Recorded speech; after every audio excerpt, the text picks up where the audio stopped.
Hi students. In the last class we've seen some of the problems and we calculated. Okay, we are going to do the problems and also in the last class we covered some examples and all those. And today I'll give you the de Broglie hypothesis and the dual nature of matter. That is, we have the information about the radiation that it has particle nature and sometimes also it can be behaves wave nature. The wave nature of the light is discussed in optics where we can study the phenomenon like reflection, refraction, interference, diffraction. So all these studies related to light or radiation where we can be consider the behavior of that light is in the wave nature. But whereas if you are coming to this particle nature of the light where you can be observed these phenomena like photoelectric effect, Compton effect are not explained with related to the wave nature of light, which is explained the light can be having the property of particle nature, that particles having are called as photons. The photonic energy makes that process called as the photoelectric effect, or one more is there Compton effect that we can be discussed after this explanation. And this quantum theory or the photoelectric effect or Compton effect can be studied under the consideration of the light can be has the property of particle nature, not the wave nature consideration. That means here the phenomenon we can be calculated or observed both that wave nature, some of the optics process we have, and related to the particle nature we have these phenomena. When these radiation interact with matter, there you can be observed this ejection of electrons where that light can be has the particle nature, not the wave nature. So that study is given by this de Broglie. That means here in de Broglie hypothesis we can be observed that or we can be explained about the dual nature of matter.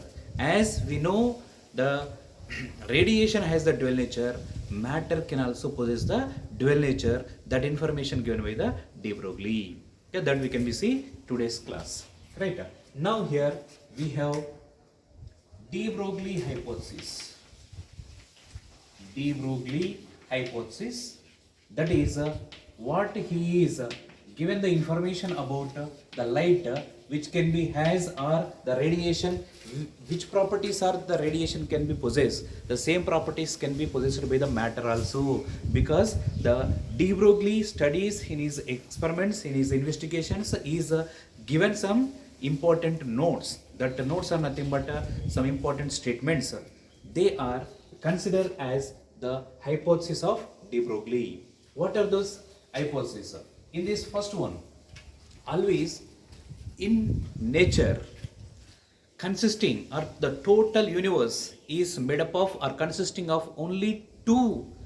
They are radiation and matter. Only matter and radiation is consisting by the universe. So universe has or it is made up of only two things. They are matter and radiation. So that is the first hypothesis or information.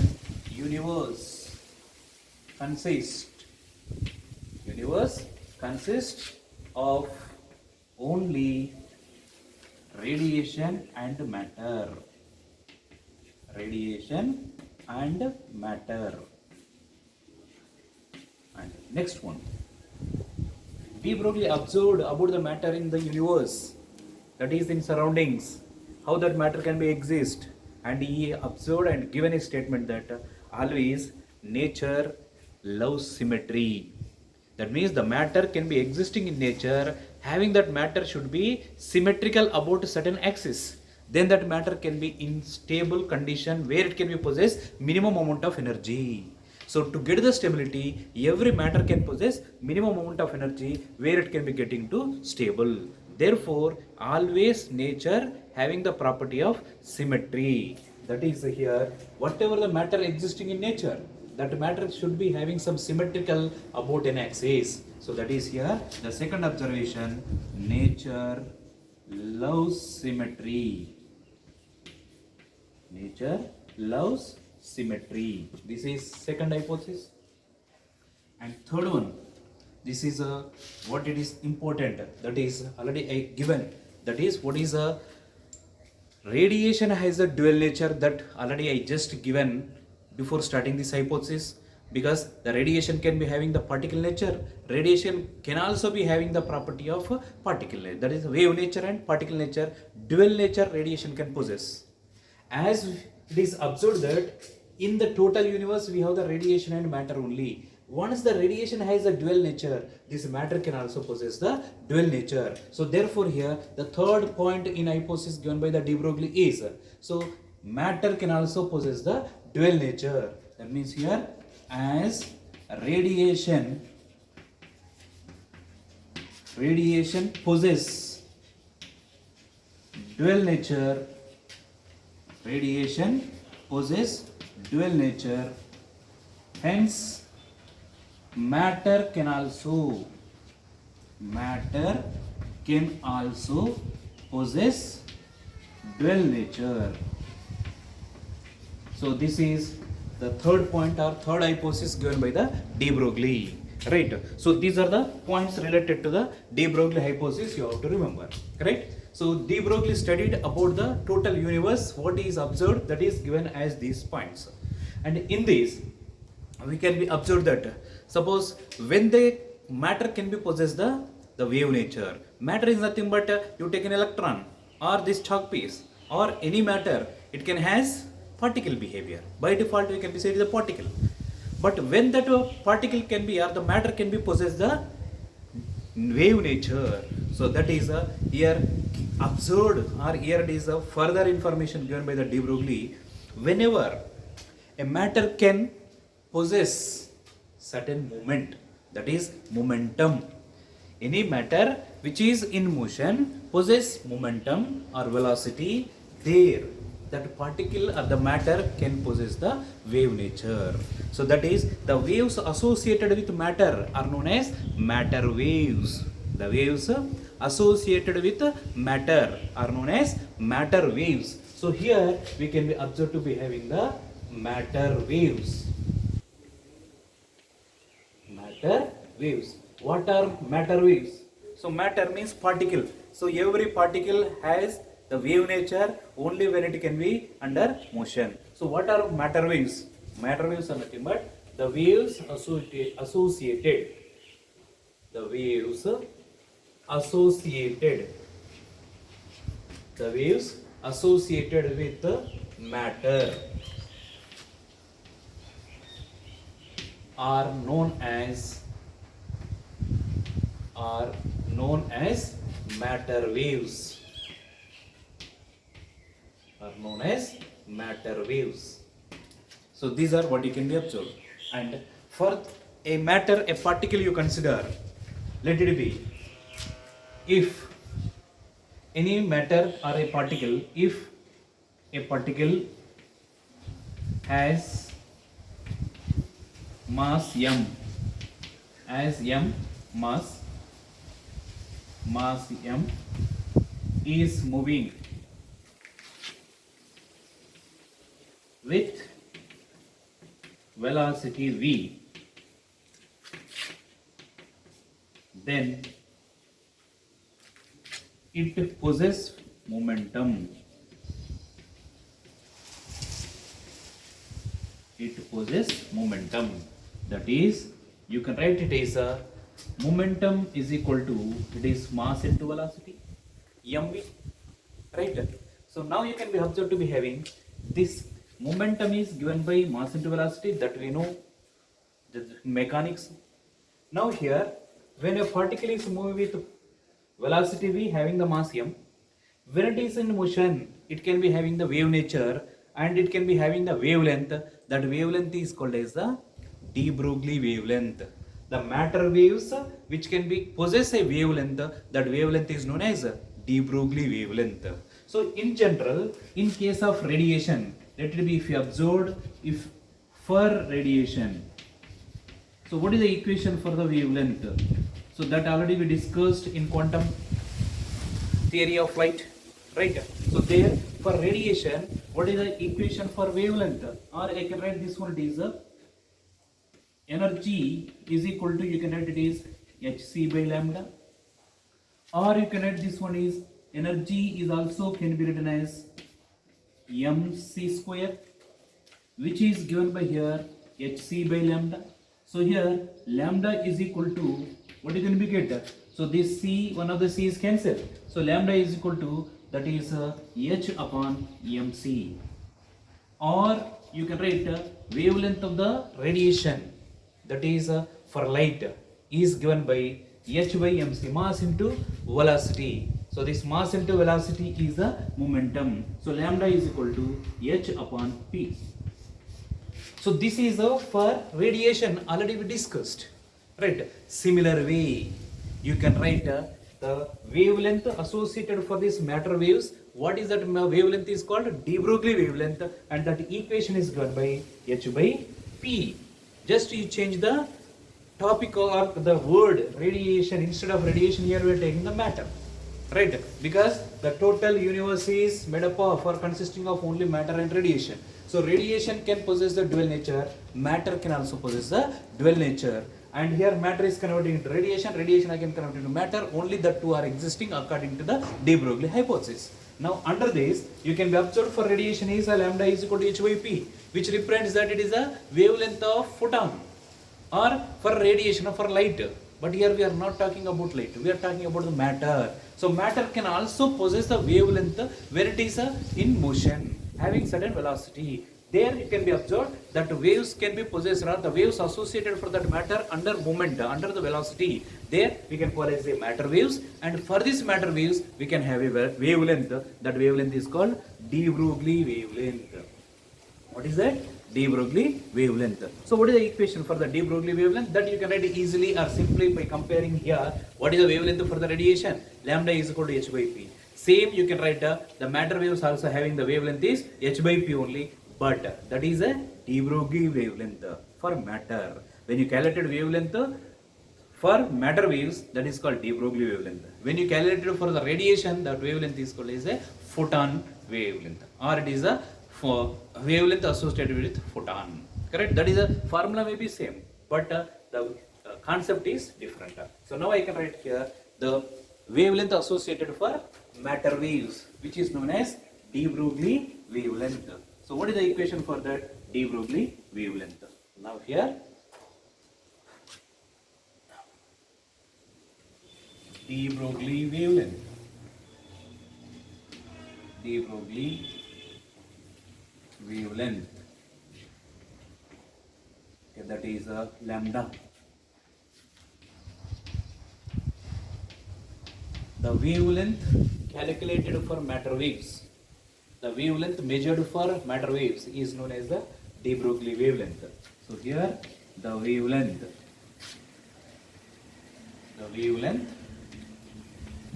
measured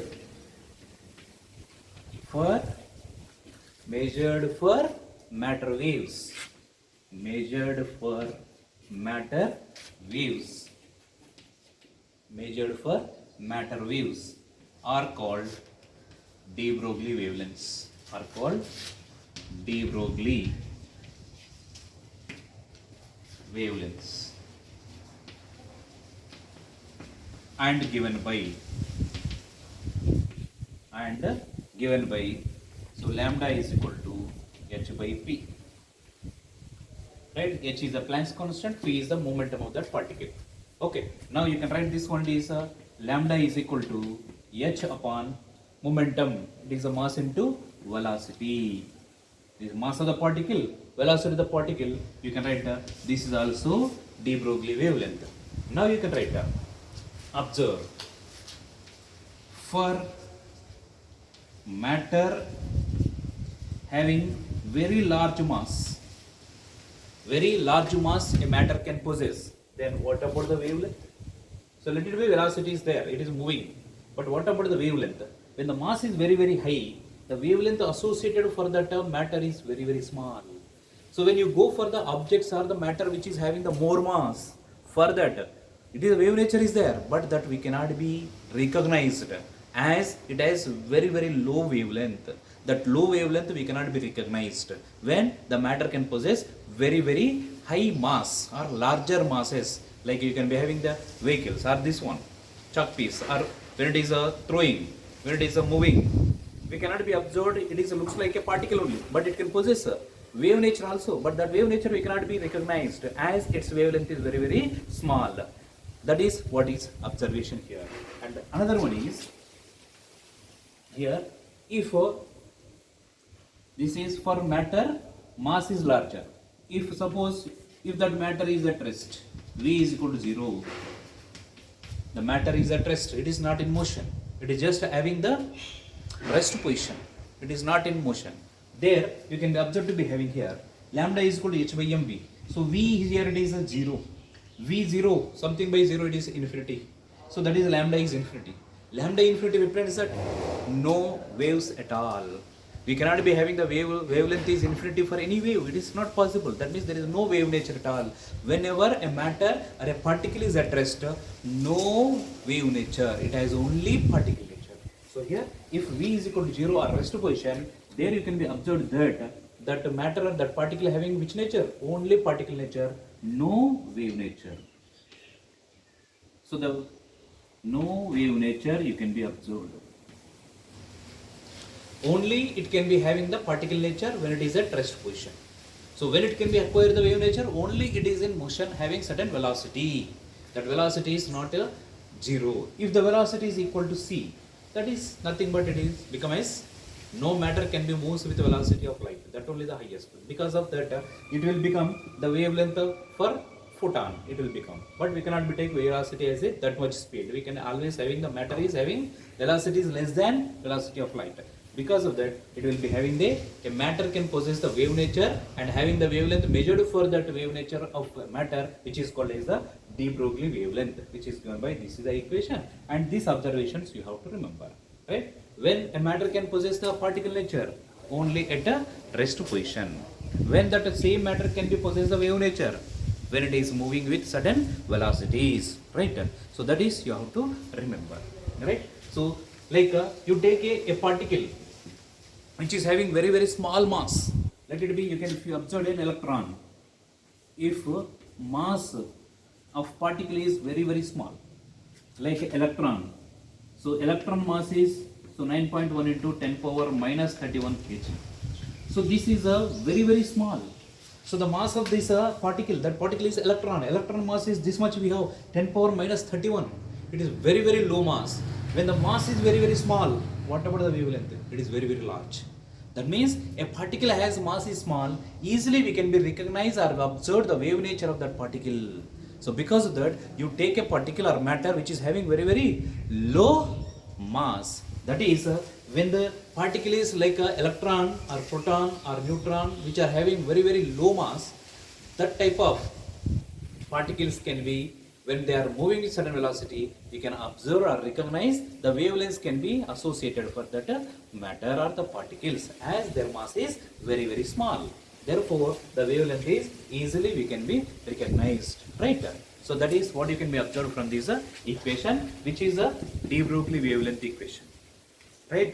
Now, I can change this equation. I can modify this equation in terms of other variables like energy, like applied potential, battery potential, like we can convert. So for that, just I'll remove this part, and further we can rewrite or rearrange that equation into other form, so that you can be go further. So now you can be see here. We have here. We have, so lambda is equal to h by p, de Broglie wavelength, and lambda is equal to h upon p. Momentum you can write in terms of kinetic energy, that already you learned in your first PUC where mechanics, that is the relation between momentum and kinetic energy. So that is here we can have kinetic energy is equal to half mv square. You can write k is equal to half mv into v. So mv is momentum. That means you can write it is k is equal to kinetic energy is equal to, you can write it is here only just what you can be do, let it be here multiply with m, here also divide by m. Then what you can write, this is mv, this is a p into p square. So I can write p square by 2m. Right? Then what about p now? It is a 2mk under root of. So now in place of this momentum, I can write this equation.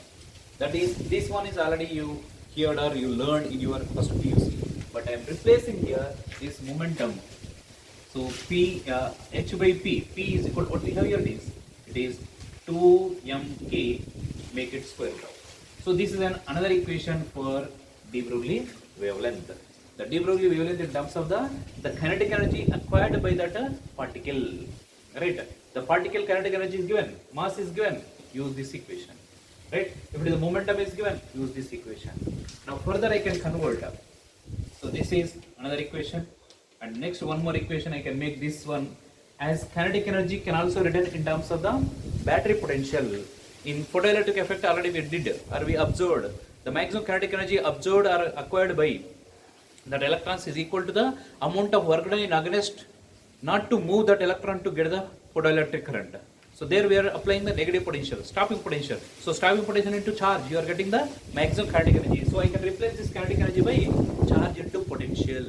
So I can write here lambda is equal to h upon square root of 2mk. K I can write it is charge into applied potential or stopping potential. Since we have here kinetic energy is equal to E into V, charge into potential, that you can be observed here. So this is another equation for de Broglie wavelength. In terms of the battery potential is given, then use this equation, right? Here kinetic energy is given, use this lambda, de Broglie wavelength calculation. Momentum is given, use this basic definition for de Broglie wavelength and convert this one to in this form, and this one further convert into in this form. Now in this you can be observed here charge, mass and potential. Suppose if the charge is not there, suppose if you have the neutron has no charge, then you can use this equation because it has a mass and it can possess it can have the velocity. So velocity is there means it has the kinetic energy. So you use this equation.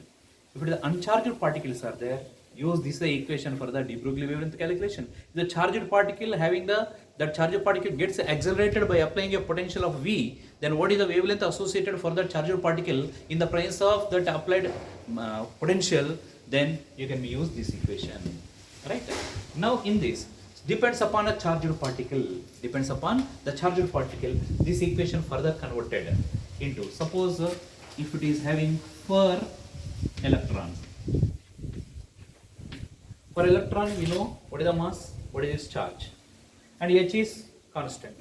So if you have this particularly given that electron is provided, directly you can make it substitute here mass of the electron and charge of electron and this constant, that is Planck's constant. These three values can be substituted. By knowing only one variable, that is called as a potential, we can get the value of for the calculation of the wavelength associated for that electron can be obtained. Yes. Now you can be observed here for electron, you can have this equation will become de Broglie wavelength for electron is equal to if you substitute H value, M and E and simplified, it will come some other value, but I am calculating this one is 6.62 into 10 power minus 34 upon square root of 2 into 9.1 into 10 power minus 31. And here it is mass of electron is written, charge of electron it is 1.6 into 10 power minus 19 into V. So this is the after substituting the constant values and known values in this equation, we have this lambda E, that is the de Broglie wavelength for electron. If you simplify this equation will become as here, easily we can be write that part as we know here it is de Broglie wavelength for electron is equal to, it is 12.27 upon applied potential. It is calculated and coming in angstrom units. In angstrom units, the wavelength associated for an electron is given by 12.27 upon square root of applied potential in angstrom units. Or you want to write both in square root, that is lambda E is equal to, is approximately 150 upon applied potential, both are under root of, it is angstrom units. So depends upon this potential, the wavelength associated for that electron can be calculated. Just one value if you know, that is the battery potential is how much we are applying for the given electron, then the potential can be calculated, that wavelength can be calculated by knowing the potential. So if it is a, suppose if you are having applied potential is 150 volts, then what is the de Broglie wavelength of electron? That is de Broglie wavelength of electron is given by 1 angstrom unit. Just to put here, V as here 150 by 150 is cancel, root over 1, that is 1 itself. So the angstrom units in that, the wavelength associated for that electron, when that electron is moving in the presence of, by application of a potential difference of 150 volts, then that electron can be having the wave nature which is have the wavelength of de Broglie wavelength of 1 angstrom unit. Right. So this is the equation you can remember for electron. Here you remember for electron. Whenever electron is gets accelerated in the presence of applied potential or in the given potential V is given, use this equation or this equation, and that value is in electron, that is angstrom units. Right. Similarly, if you are calculated for any other charged particle having the different masses, put here and calculate. I specifically calculated for the electron.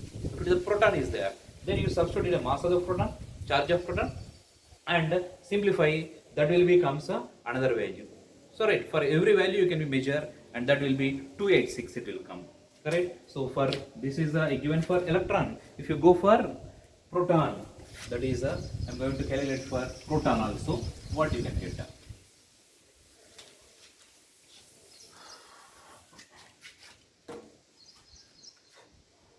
See here.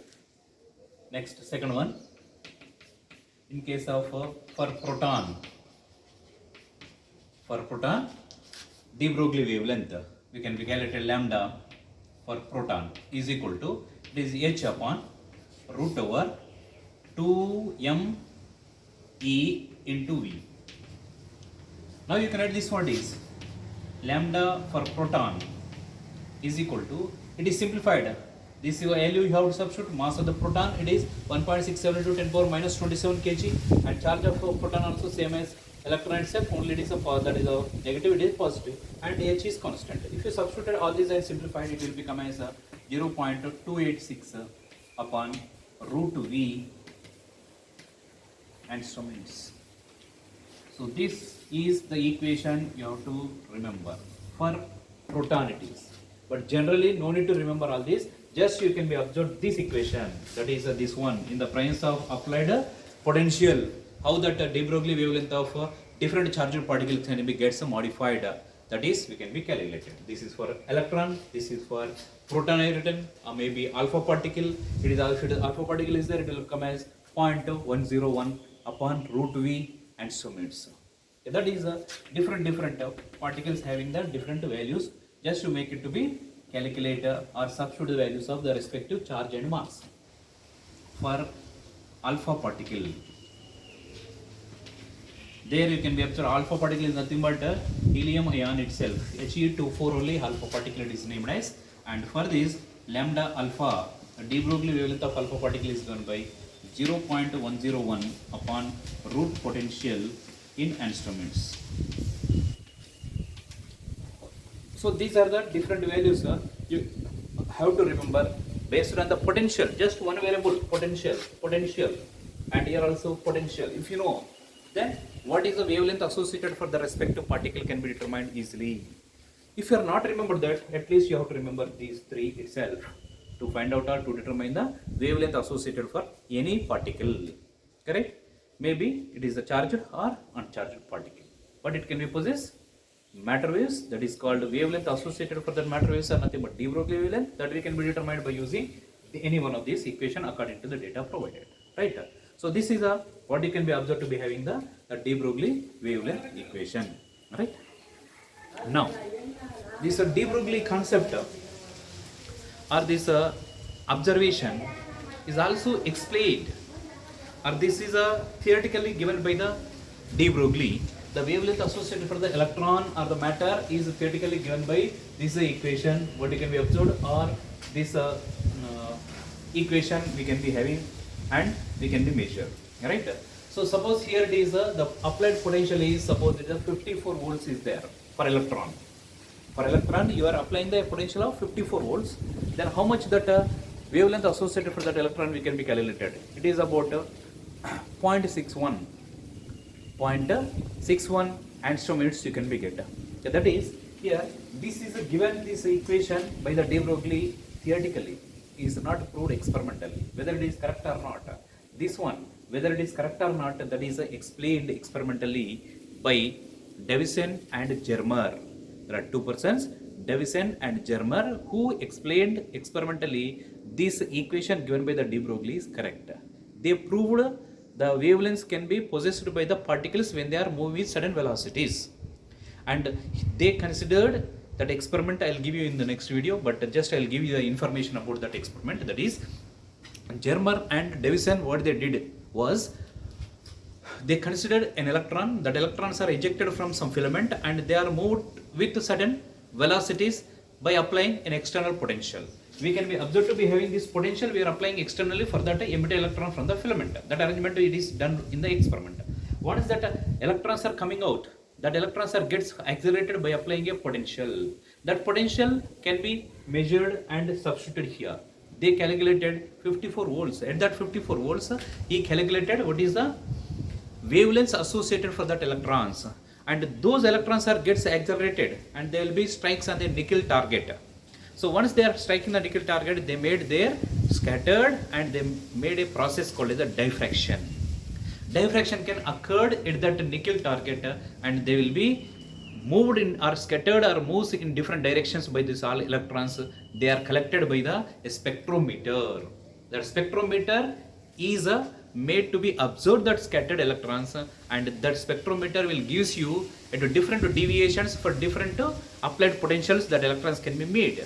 So at a particular voltage of 54 volts, at a particular angle they can be deviated from the target nickel target, and where they can be observed to be determined the wavelength associated for that electrons by using the spectrometer. That is, a Bragg's law is applicable. We applied the Bragg's law and determined the wavelength associated for that diffracted electron from the nickel target. That is observed by the Davison and Germer in their experiment practically at a potential of 54 volts.